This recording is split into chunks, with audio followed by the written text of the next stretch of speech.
دوسری وضاحت محدثین نے لکھی کہ روزے دار کے منہ کی جو بو ہے کل قیامت والے دن، ایک تو یہ کہ اس کے نامہ اعمال میں اس کو تولا جائے گا، اور دوسرا فرمایا کہ جب یہ روزے دار جنت میں چلا جائے گا، جنت میں جانے کے بعد ظاہر ہے میں نے پہلے عرض کیا جنت کا محل، اس کو مشک اور عنبر سے اس کا گارا بنایا جائے گا اور اس کو تیار کیا جائے گا، لیکن روزے دار کے منہ کی بو وہاں پہ جو مشک اور عنبر کی خوشبو ہوگی اس سے بھی زیادہ ہوگی، اس سے بھی زیادہ ہوگی۔ پہلا اعزاز و اکرام روزے دار کے منہ کی بو، یہ اللہ کے نزدیک مشک اور عنبر سے بھی زیادہ قیمتی۔ دوسرا انعام فرمایا کہ اس روزے دار کے لیے مچھلیاں سمندر کی تہ میں دعائیں کرتی ہیں، یہ روزہ رکھتا ہے، مچھلیاں اس کے لیے دعائیں مغفرت کرتی ہیں۔ محدثین نے لکھا ہے اس کا کیا مطلب یہ اللہ کا ایک اصول ہے، اللہ کا ایک طریقہ کار ہے۔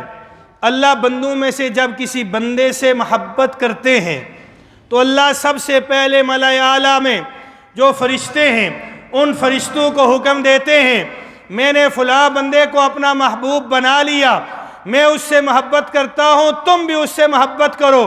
وہ فرشتے آسمان میں سارے فرشتوں میں اعلان کر دیتے ہیں کہ اللہ رب العزت فلاں بندے سے محبت کرتا ہے، اے فرشتوں تم بھی اس سے محبت کرو۔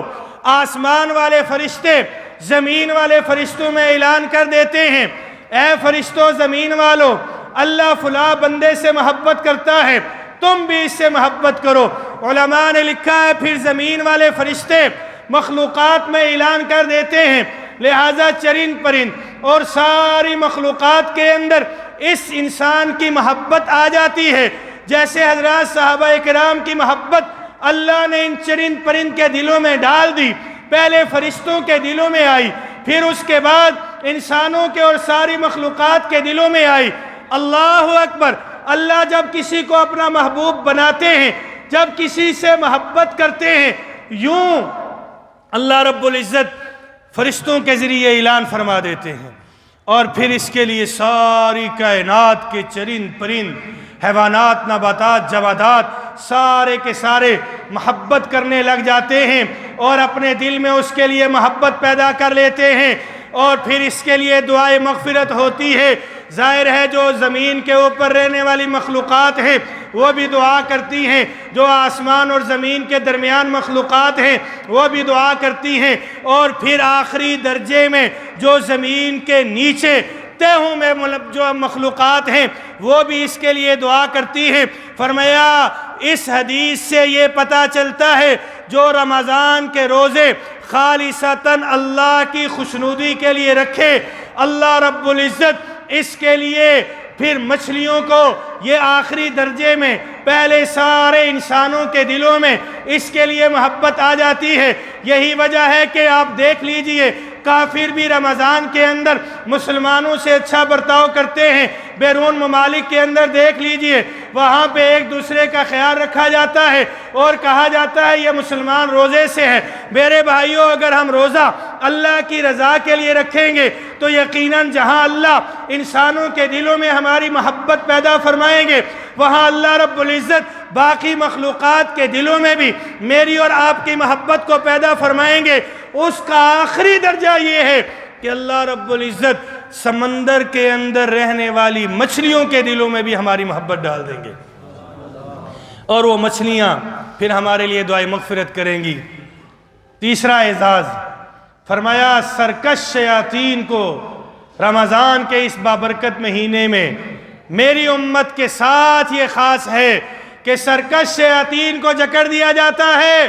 یہی وجہ ہے عمومی طور پر بڑے بڑے حادثات، بڑے بڑے کارنامے رمضان کے اندر نہیں ہوتے، یہ بھی اس امت کی وجہ سے آپ علیہ السلام کے واسطے سے یہ اعزاز ملا کہ رمضان کے اندر سرکش شیاطین کو قید کر دیا گیا۔ اور پھر اس کے بعد ایک اعزاز یہ بھی اس امت کے ان روزے داروں کو حاصل ہوتا ہے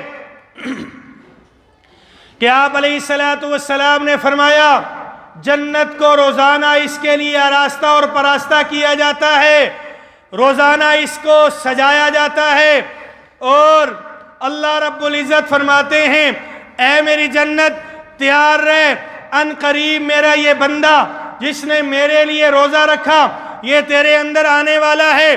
اور پھر جنت بھی مسکراتی ہے، جنت بھی خوش ہوتی ہے، جنت بھی اس روزے دار کا انتظار کرتی ہے۔ لہٰذا رمضان شروع ہوا، رمضان شروع ہوتے ہی اس کے لیے روزانہ روزے دار کے لیے جنت کو آراستہ کیا جاتا ہے، سجایا جاتا ہے، اور جیسے ہی اس کا انتقال ہوتا ہے اسے جنت کے اندر داخل کر دیا جاتا ہے۔ یہ اعزاز بھی میرے نبی کے واسطے سے مجھے اور آپ کو اللہ نے عطا کر دیا۔ پتہ یہ چلا کہ جو روزہ رکھے گا اسے اللہ رب العزت وہ اعزاز عطا فرمائیں گے جو پہلے نبیوں کو بھی اللہ نے عطا نہیں کیا اور نبیوں کی امتوں کو بھی اللہ نے عطا نہیں کیا۔ اتنا بڑا اعزاز۔ اور پھر آپ نے سنا ہوگا کہ 3 اشخاص کی دعا اللہ کبھی رد نہیں کرتے۔ حدیث میں آتا ہے 3 اشخاص کی دعا اللہ کبھی رد نہیں کرتے۔ ایک وہ شخص جو روزے میں ہو، جب وہ روزے کی حالت میں ہو، ایک حدیث میں تو یہ آیا جب وہ روزے کی حالت میں ہو تو اللہ رب العزت اس کی دعا کو رد نہیں کرتے، جو دعا وہ کرے ضرور قبول فرماتے ہیں۔ اور ایک حدیث میں یوں آیا کہ رمضان کے مہینے میں مسلمان کی دعا رد ہوتی ہی نہیں، وہ دن کو کرے تب بھی قبول، وہ رات کو کرے تب بھی قبول، جب کرے وہ دعا اللہ ضرور قبول فرماتے ہیں۔ ایک فرمایا روزے دار کی دعا اللہ رد نہیں کرتے، اور دوسرے نمبر پہ فرمایا عادل حکمران، عادل بادشاہ، عادل جج یا عادل معلم، اپنے اپنے شعبے میں دیکھ لیجئے جو عدل کرنے والا ہے۔ اگر کسی گھر کا سربراہ ہے، اگر وہ گھر میں عدل کرتا ہے، اگر کسی مدرسے کا معتمم یا معلم یا استاذ ہے، اگر وہ طلباء میں عدل کرتا ہے، اگر کسی سکول کا ٹیچر ہے یا کسی سکول کا پرنسپل ہے، تمام طلباء میں عدل کرتا ہے، یا کسی بھی ادارے کا بڑا ہے، اگر وہ اپنے ماتحت لوگوں میں عدل کرتا ہے تو فرمایا ایسے عادل آدمی کی دعا بھی اللہ کبھی رد نہیں کرتے، اللہ رد نہیں کرتے، قبول فرماتے ہیں۔ اور تیسرے نمبر پہ فرمایا مظلوم کی دعا اللہ رد نہیں کرتے، وہ تو آسمانوں کو چیر کر اللہ کے عرش پر پہنچ جاتی ہے، اور جب تک اللہ قبول نہ فرمائے وہ لٹکی رہتی ہے۔ اس لیے مظلوم کی دعا بد دعا سے بچنا چاہیے، مظلوم کی بد دعا سے بچنا چاہیے۔ یہ 3 آدمیوں کی دعا اللہ رد نہیں کرتے۔ رمضان کا مہینہ اللہ نے مجھے اور آپ کو عطا کیا ہے، آئیے اس رمضان کے بابرکت مہینے کے اندر میں اور آپ بھی صدقے دل کے ساتھ اللہ کی طرف متوجہ ہو جائیں، خوب گڑ گڑا کر اپنے لیے اور اپنے خاندان کے لیے، اپنی اولاد کے لیے، اپنی بیوی کے لیے اور ساری امت مسلمہ کے لیے دعائیں کریں۔ کرنی چاہیے نہیں کرنی چاہیے؟ سارے کرتے ہیں نا ماشاءاللہ۔ اور یاد رکھیے رمضان کے مہینے میں زیادہ جو دعا قبول ہوتی ہے یا سحری کے وقت ہوتی ہے یا افطار کے وقت ہوتی ہے۔ سحری کے وقت اور افطار کے وقت، یہ 2 وقت بڑے خاص وقت ہیں۔ ان وقتوں میں تو خوب گڑ گڑا کر دعا کیجئے، اپنے آپ کو گناہوں سے بچائیے۔ اور 3 وہ اشخاص جن کے بارے میں اللہ کے نبی علیہ السلام کی حدیث کعب بن حجر رضی اللہ تعالیٰ عنہ سے روایت کہ آپ علیہ السلام ایک مرتبہ مسجد میں تشریف لائے، فرماتے ہیں میں بھی بیٹھا تھا اور صحابہ بھی۔ آپ علیہ السلام منبر کے قریب تشریف لائے، صحابہ کو فرمایا قریب ہو جاؤ، سارے صحابہ قریب ہو گئے۔ پھر آپ علیہ السلام نے پہلے زینے پر قدم رکھا، فرمایا آمین، دوسرے زینے پر قدم رکھا، فرمایا آمین، پھر تیسرے زینے پر قدم رکھا، فرمایا آمین۔ پھر اس کے بعد آپ نے صحابہ کو نصائح فرمائی اور کچھ بیان ارشاد فرمایا۔ پھر آپ علیہ السلام نیچے اترے، صحابہ اکرام بڑے مشتاق ہوا کرتے تھے اور بڑی توجہ سے اور بڑی طلب سے آپ علیہ السلام کی مجلس میں تشریف فرما ہوا کرتے تھے اور کوئی موقع ضائع نہیں کیا کرتے تھے۔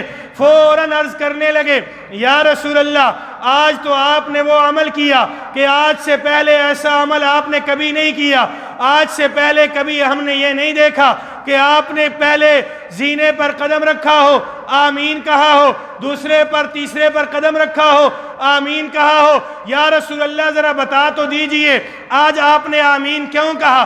میرے اور آپ کے نبی کا جواب سننے والا ہے۔ میرے مسلمان بھائیوں، دل کی کھڑکیاں کھول کے سنیے اور توجہ سے سنیے، عمل کی نیت سے سنیے۔ میرے اور آپ کے نبی نے ارشاد فرمایا، اے میرے صحابہ یاد رکھو، آج جب میں مسجد نبوی میں آیا، جبرائیل امین آگے اور جبرائیل امین نے آ کر عرض کیا، یا رسول اللہ آج میں دعا کروں گا، آپ نے آمین کہنا ہے۔ لہٰذا میں نے کہا ٹھیک ہے۔ جبرائیل امین نے جب میں نے پہلے زینے پر قدم رکھا تو جبرائیل امین نے یہ بد دعا دی کہ ہلاک ہو جائے وہ شخص جس نے رمضان کا مہینہ پایا اور اپنی بخشش نہیں کرائی۔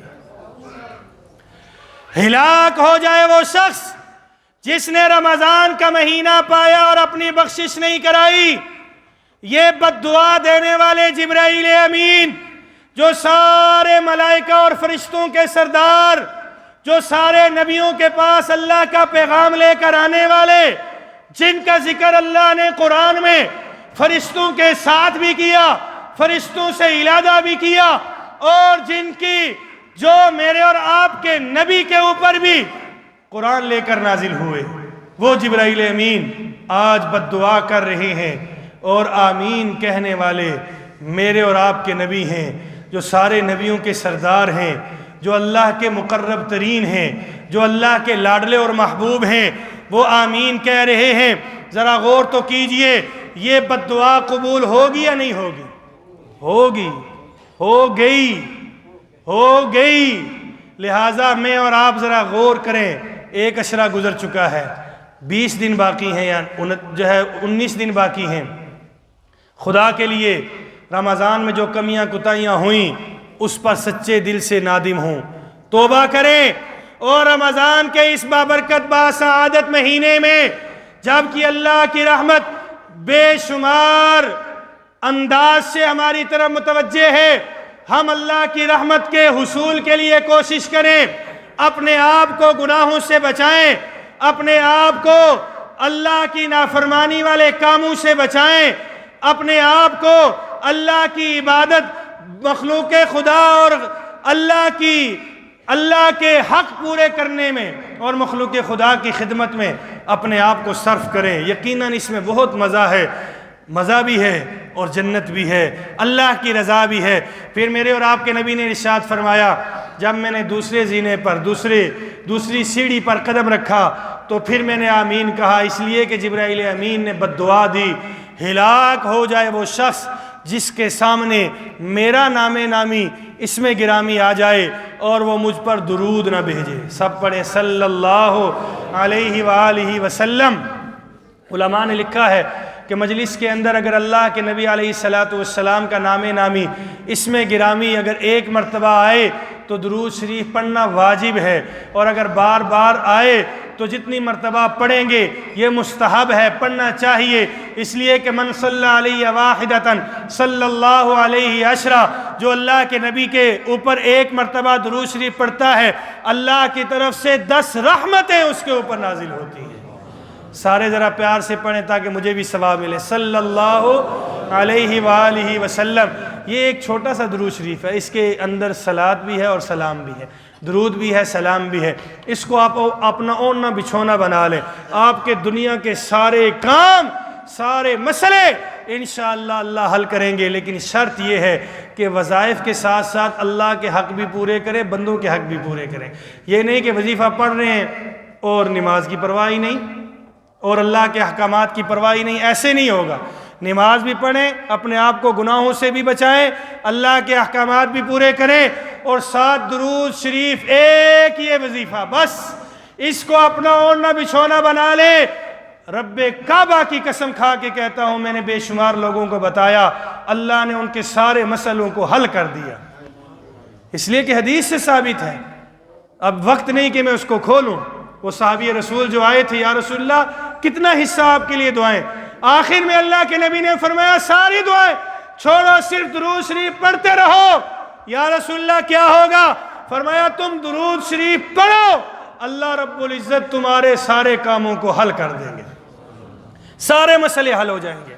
لیکن وظیفے ہم کرتے ہیں، اللہ کے حکم پورے نہیں کرتے۔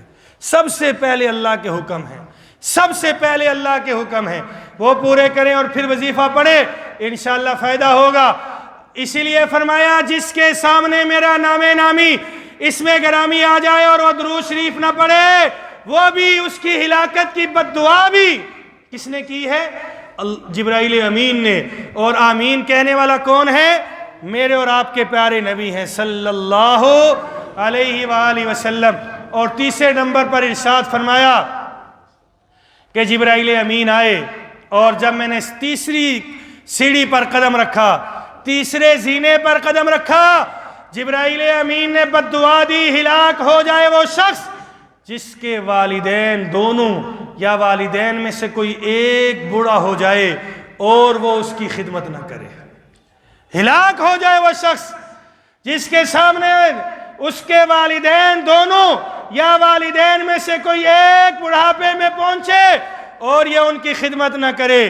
جبرائیل امین نے بد دعا دی، میرے اور آپ کے نبی نے آمین کہہ کر اس کی قبولیت کے اوپر مہر لگا دی۔ لہٰذا میں اپنے نوجوان بھائیوں سے عرض کروں گا، تمام مسلمان بھائیوں سے عرض کروں گا، میں بھی اس میں شریک ہوں، خدا را جن کے والدین زندہ ہیں دونوں یا کوئی ایک، آج موقع اللہ نے عطا کیا ہے، آئیے ہم ان کی خدمت کر کے اللہ کو بھی راضی کر سکتے ہیں، جنت بھی حاصل کر سکتے ہیں اور جنت کی نعمتیں بھی حاصل کر سکتے ہیں۔ لہٰذا سارے نیت کرتے ہیں انشاءاللہ۔ کون کون نیت کرتا ہے ان باتوں پر عمل کرے گا؟ ہاتھ اٹھائے۔ سارے نیت کرتے ہیں نا انشاءاللہ۔ اللہ میری آپ کی کمی اور کوتاہی کو معاف فرمائے۔ رمضان کے باقی ایام خوب عبادت کے اندر اللہ کے حق بھی اور مخلوق خدا کے حق بھی پورے کرنے کی اللہ ہمیں توفیق